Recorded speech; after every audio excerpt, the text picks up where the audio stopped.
네, 오늘도 마늘명가 사장님이 무슨 일을 하신다 그러네요. 여기 계시네요. 사장님. 네, 안녕하세요. 오늘은 늦가을에도 그렇지만은 이렇게 해동기에 뭐 추비도 물론 중요합니다. 근데 이때가 이제 무름병이라고 하지요. 뭐 충북병이라고 해서 입집 썩은 병도 있고 뿌리 썩은 병도 있고, 그래서 무름병 방제를 해야 돼요. 그래서 무름병 방제를 관주 시비하는 경우도 있고 연면 시비하는 경우도 있는데, 이번 같은 경우에는 연면 시비로 해서 평당 한 1리터 정도 그렇게 시비를 하고 있습니다. 왜냐하면 관주 시비로 하니까 그 골마다 좀 노동력이 너무 심해가지고 연면 시비로 하되 관주 시비 하는 만큼의 양은 충분히 넣을 수 있게끔 그래서 슬로우로 연면 시비를 합니다. 뭐 다른 건 아니고 뭐 약장사 하려는 건 아니고, 여기 뭐 이름 다 필요 없어요, 여러분들. 이름 다 필요 없고, 여기서 지금 저 같은 경우에는 무름병 약을 옥솔린산 수화제를 써요. 요것도 무름병 약이고, 요건 500g짜리. 얘도 마찬가지예요. 얘도 옥솔린산 수화제, 그죠? 네. 뭐 어떤 종류를 막론하고, 무름병 약은 살균제라고 써 있지만은 이거는 항생제입니다. 그렇기 때문에 마늘의 무름도 문제가 된 것을 뭐 중단시키거나 잡지만 제거하지만은 땅에 있는 토양에 유용 미생물도 얘가 좀 죽이는 경향이 있어요. 그래서 저 같은 경우에는 무름병 약은 원래는 병이 왔을 때 했는데, 그러면 양이 많다 보니까 그때 하면 너무 번거로워요. 너무 힘이 들고. 그래서 미리미리 차라리 어차피 한 번 올 거라면은 그냥 미리 방제를 하고 갑니다. 예, 그래서 월동 직전에 한번 하고, 지금처럼 해동기에 한번 하고, 지금 오늘 날짜가 2023년 2월 18일인데 토요일입니다. 지금 저 같은 경우에 35,000평 지금 시비를 하고 있는데, 나머지 15,000평은 우리 아우가 시비를 했고, 어제 35,000평은 우리 정팀장하고 서대리가 시비를 하고 있어요. 그래서 오늘까지 하면은 일단 무름병 방제는 마무리입니다. 그래서 우선 무름병 약 할 때 무슨 약 줘야 될지 모르니까, 과거 같으면은 이런 거 뭐 보면은 발리 다이마이신 A 수용제, 과거엔 이런 것도 썼어요. 예. 근데 이것도 효과는 뭐 있었습니다만, 지금 옥솔린산이 가장 센 걸로 알고 있어요. 그래서 어차피 다 마늘도 등록돼 있는 거고. 그것만 쓰나요?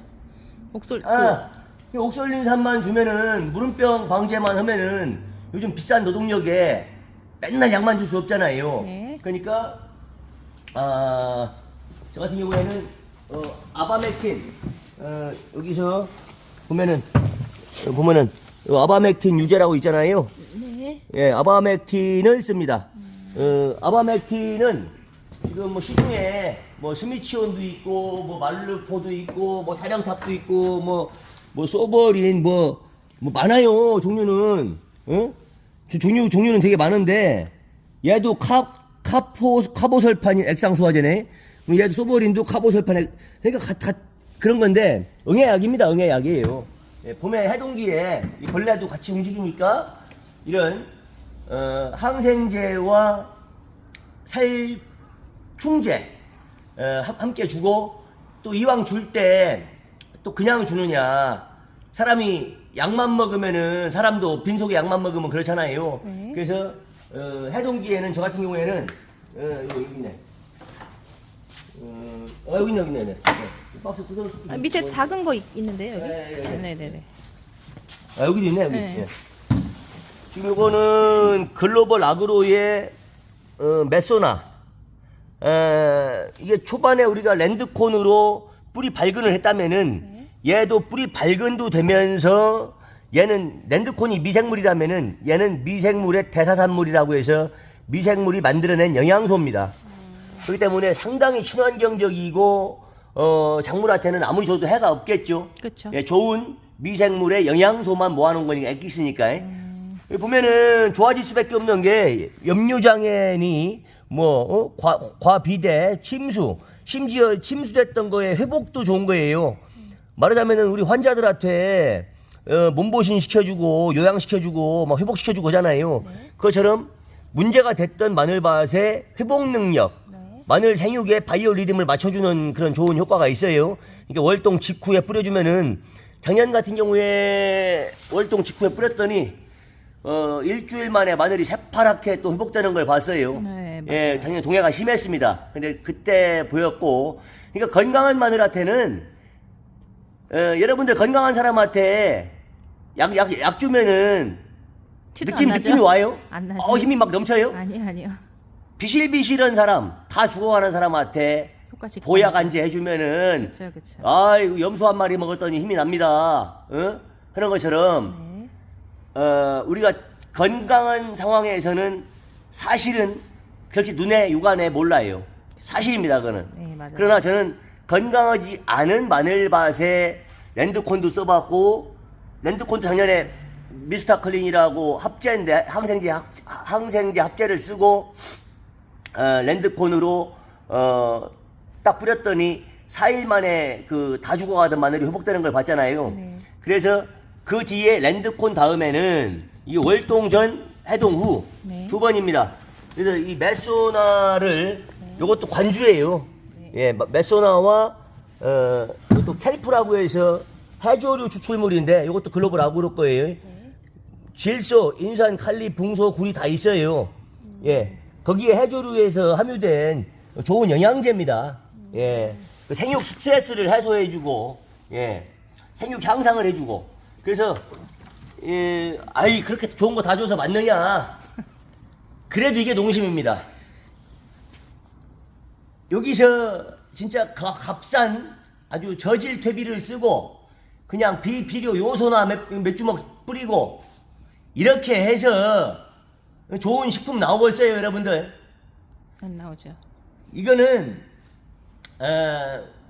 우선 가성비를 떠나서 농사꾼의 마음은 마늘도 내 새끼 같아요. 가물면 목마르지 않을까, 제때 못 클까, 다른 애들보다 처질까, 우리 애들이 마지막에 성공해야 할 텐데, 뭔가 하이라이트가 돼야 되는데, 그런 마음으로 그러다 보면은 아무리 내가 돈이 없어도 작물한테 좋다는 거는 좀 최대한 주는 편입니다. 네. 예. 그래서 지금은 메소나 켈프로서 영양제 계통으로 월동 직후에 일단 회복 관계에 영양제를 주고 거기에 옥솔린산 항생제를 주고, 예, 그 다음에가 아바맥틴 계열의 아바맥틴도 보면은 제가 알기로는 최상위의 상위 살충제 계통에서는. 그래서 다른 뭐 스미치온이 10,000원이다, 뭐 말루포가 10,000원이다 했을 때 지금 뭐 레디꼬 같은 경우에 30,000원도 하고 그러잖아요. 그것처럼 레디꼬랑 똑같은 계열이 아바맥틴이. 그래서 저 같은 경우 아바맥틴을 씁니다. 3배 이상 차이 나는 그 아바맥틴을 쓰고, 대신에 저한테는 이 비결이 있어요. 살균제도 그렇고, 지금 보면은 막 다 통이 봐봐요. 오가노썰도 그렇고, 네. 엄청 크네요. 다 이거 뭐 4리터, 5리터 막 이러잖아요. 네. 이런 대용량으로서 원가 절감을 했다. 예를 들어서 요게 지금 500 탈 수 있는 건데 25,000원이에요. 네. 500 타는 게. 근데 지금 뜯기는 뭐인데 여기 4리터가 또 있어요. 네, 4리터라 써있네요. 4리터가 있어요. 네네. 이 약 팔아 먹는 거 아니에요? 네네. 예. 테부코나졸 흑색사근병 약이에요. 네. 예, 4리터가 있는데, 자, 얘가 25,000원에 500을 탑니다. 500리터. 네. 만약에 이게 똑같은 뭐 테부코나졸 4리터라고 봅시다. 솔직히 원가 공개되는지 모르겠지만 15만 원이에요. 8,000리터 다 8,000리터. 와. 예를 들어서 25,000원으로 8,000을 달라면은 8병. 8병이면 얼마요?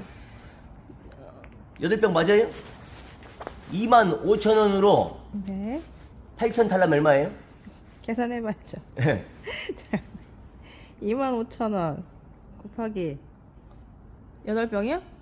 20만 원이요. 아니지. 8천. 얘가 500 타는 거야. 그럼 몇 병이세요? 곱하기 16 아니야? 500 곱하기 16. 40만 원이요. 40만 원.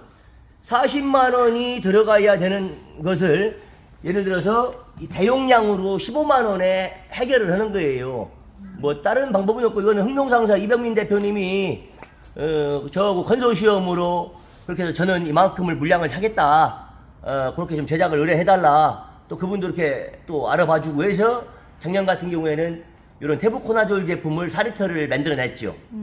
예, 그렇게 해서 15만 원에 8천 리터를 탑니다. 가성비 좋네요, 그러면. 엄청 좋은 거예요. 그럼 이거는 네. 요거 한 번만 주면 끝인가요? 뭐 1차, 2차, 3차 가나요? 똑같은 약으로? 이게 지금 메소나 캘프 관계는 이제 이걸로 끝입니다. 아, 끝이에요? 예, 끝이고 추가로 이제 영양 관계는 이제 비료로 3월 뭐 초나 중순에 한 번 정도 비 오기 전에 아, 스마트 솔루블 지난번에 뭐 뿌렸던 거. 스마트 솔루블 뭐 3월 말쯤에서 한 번 더 해서 비료는 이제 마늘의 영양 생장에 필요한 영양소는 이제 중단을 시키고 나머지는 이제 퀄리티 작업, 부성바이오 제품에 이런 아즈모엠지나 오가노썰, 예, 그렇게 황을 좀 공급을 하고 그 다음에 칼슘. 칼슘. 왜냐면은 모든 게 세포인데 칼슘 관계가 세포의 벽도 형성되지만 세포의 안쪽에도 형성이 되잖아요. 여러분들 마늘 물 많이 먹여서 키우신 분들 보면 알 거예요. 마늘 주먹 많은데 한두 개씩 기형아가 나와요. 예, 맞아요. 근데 무슨 병인지도 몰라요. 근데 어떻게 고치는지도 몰라요. 근데 저는 우리 밭에서는 마늘이 움푹움푹 패인 현상 그거 내 핸드폰에 있는데 네, 우리 맞아요. 언니 PD가 그거 한번 이런 현상을 나는 칼슘으로 잡았다. 네, 그런 걸 있어요, 한번 있어요. 캡처할 수 있나요? 네, 네, 있어요, 있어요. 그렇게 해서 그 참고자료 올려줘요. 그래서 저 같은 경우에는 마늘의 그 구가 쪽이 기형이 생기는 부분을 황과 칼슘으로 전 잡았어요. 남들이 주지 않을 때부터 황과 칼슘을 공급을 했기 때문에 또한 그렇게 했을 때 황칼슘 값은 이렇게 가져갖고 어떻게 남느냐 얘기했잖아요. 황과 칼슘을 줬을 때는 구가 단단해져 가지고 무게가 많이 들어가더라. 나오죠. 네, 그쵸. 예. 일반 노말 밭에서 일반 관행농법 어르신네 밭에서 280망에 6톤 나오는 걸 검증했고 내 밭에서 혹시나 해서 또 저울질을 해봤는데 230망에 6톤 예. 또 50망에 갭이 나와요. 그쵸. 예, 그러면은 황칼슘 값은 그걸 빼는 것이고 네. 이런 것은 영양제는 그러면 뭐로 줍니까? 아까 얘기했죠. 관행으로도 살균살충제는 줘야 돼요. 네. 저는 대용량으로 주고 대용량으로 살균살충을 하고 그 절감된 돈으로 이런 메소나든 캘프든 랜드콘이든 내가 해보고 싶은 혹여나 우리 마늘한테 필요한 영양. 또 바이오 리듬 생육에 있어서의 스트레스 이런 거를 또 잡아준다 하니까 저는 또 그렇게 했고 실제로 작년같이 문제가 많이 됐던 마늘에서는 회복력을 전 눈으로 봤고 네, 저도 봤습니다. 예. 네. 내 솔직히 얘기해서요 글로벌 아그로 얘기도 하고 뭐 부성바이오 얘기도 하지만은 내가 어떤 때는 그쪽에 농수산 TV도 나오고 하지만은 내가 출연료 한 방울 받았으면 내가 성을 갑니다. 그냥 나는 선의로 내가 했던 그런 경험을 여러분한테 알려드리는 것이지. 네, 직접 경험하신 거니까. 예, 네, 내가 뭐 좋아서. 받아서 하는 것도 아니고 네, 좋아서. 오히려 그분들 오시면 내가 식사 대접해서 보낼 때도 있어요. 네, 누가 그러더라고요. 원래 농사하는 비법 같은 거 안 네. 알려주는데 약이 뭐가 들어갔는지 어떤 뭘 썼는지 안 알려주는데 이걸 이렇게 다 공개하신다고 되게 대단하시다고 어떤 분이 그때 동영상 보시다가 말씀하시더라고요. 이것은 그러니까 과거에 지금 얼마 전에도 이 부석이 어느 농가에 가니까 네, 제초제. 풀이 안 났어요. 그래서 했더니 자기네는 스톰프도 주지만은 뭐또 하나 입제를 또 준다고. 준다. 그래서 그거 좀 알려달라 했더니 알려줄까 말까 어쩌고저쩌고 하더라고요. 근데 결국엔 안 알려줬죠. 결국엔 안 알려줬어요. 네, 맞아요. 근데 그 스톰프 입제인가요? 이게 그건 아니래요. 뭐 다른 입제겠죠.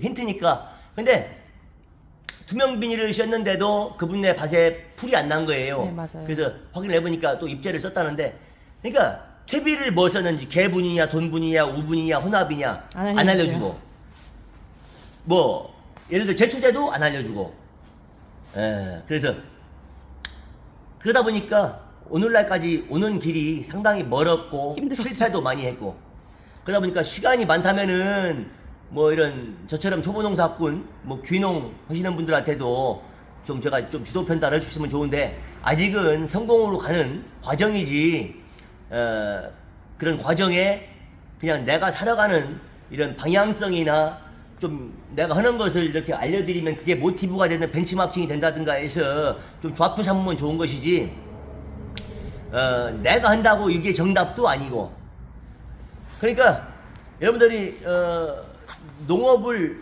지금 보면은 70 먹고 80 먹으신 분들도 와서 여기 요때는 뭐 줘야 돼 요때는 뭐 줘야 돼 해서 그때 물어봐서 합니다. 이게 기준이 없어요. 기준이. 예. 농사를 평생 지신 분들도 기준도 없고 메커니즘이 없는 거예요.